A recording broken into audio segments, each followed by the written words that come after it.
starting on the bottom of his stomach. Going. He steps over, back steps over. So whenever someone back steps over like this, it's very important you get both your hands under their legs. Do not leave an arm in the middle of their legs, otherwise they're going to end up getting a triangle arm bar. Even if you have your elbow to the ground, they'll just use both their hands to muscle it up. So you must get your hands under like this, and then I'm going to hip out and knock him backwards. So there's the hip out, and he switches, jumps the other side and remains on top, which is the correct thing to do.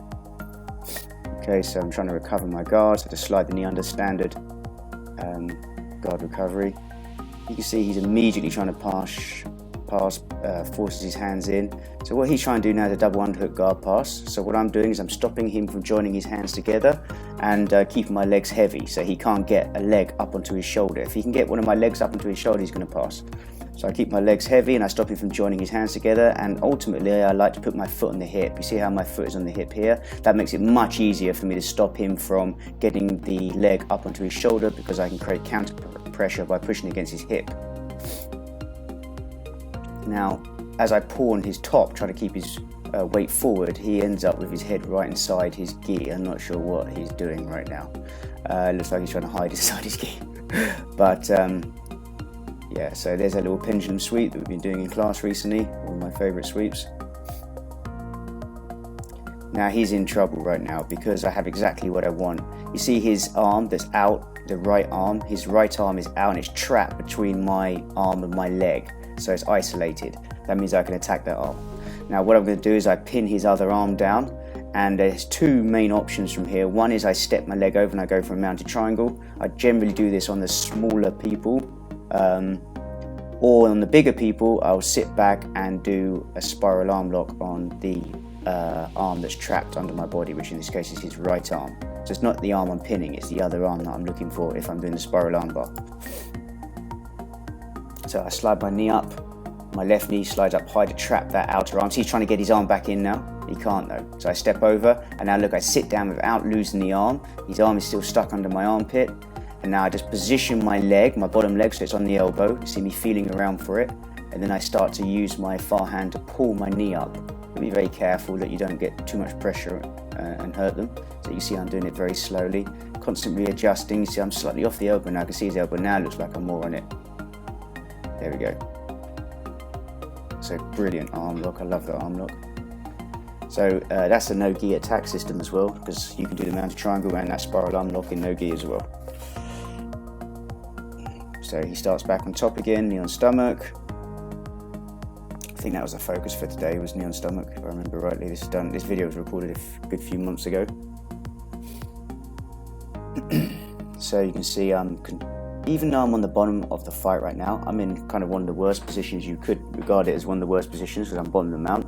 I'm still looking at controlling my partner. I don't want him controlling me. I know he wants to hug my head. So you see I have my hands on the inside, what we call the inside rails, hooking the back of his tricep, so that I kind of like start to control him even though I'm on the bottom, frustrate him from the bottom.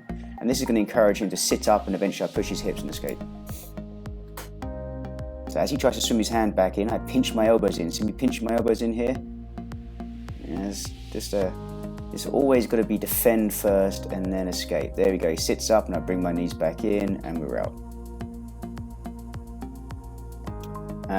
So this is butterfly guard. I take one leg out. Right now I'm just trying to stop him from passing.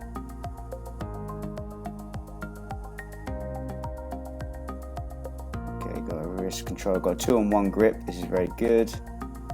Probably going to use this to try and take his backward sweep in. There's the sweep. Once again, back in the mount. I'm just looking at controlling him first. So his arm goes across, I sit into the S mount, looking for a straight arm lock. So he bug the neck. I keep going around his arm and bug the neck. We're going to switch to the other side now as he brings his other arm across. And now he recovers, so we're back to square one. The same thing, look, bug the neck, make his hand come up, spin, take the arm lock.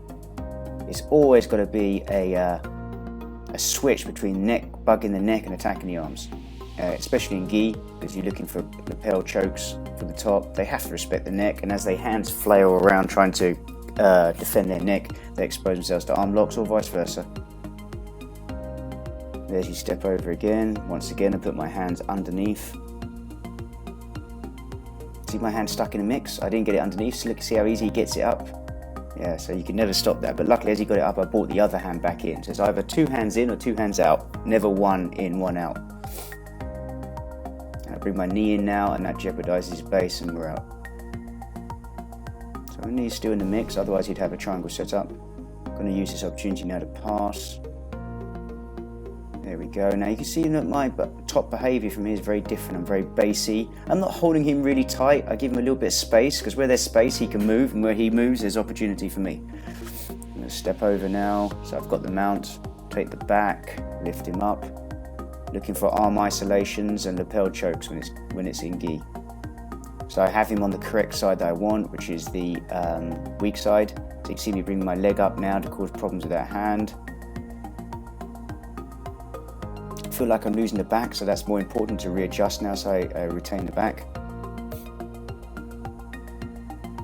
My legs are getting higher and higher up his body. This is worse for him. Little wrist lock. Whenever I get stuck in this kind of position, the wrist where I can't quite straighten the arm because my legs are not in position, I just go for a wrist lock. It does a couple of things. Most of the time it gets you a tap, but B, it also opens up the movement of my legs. There's a finish with a straight arm lock, belly down. So he's past combatives, this guy. I know he's a white belt, but he's been in master cycle for a little bit. The belts normally take a while to come through because we have to submit them to the academy.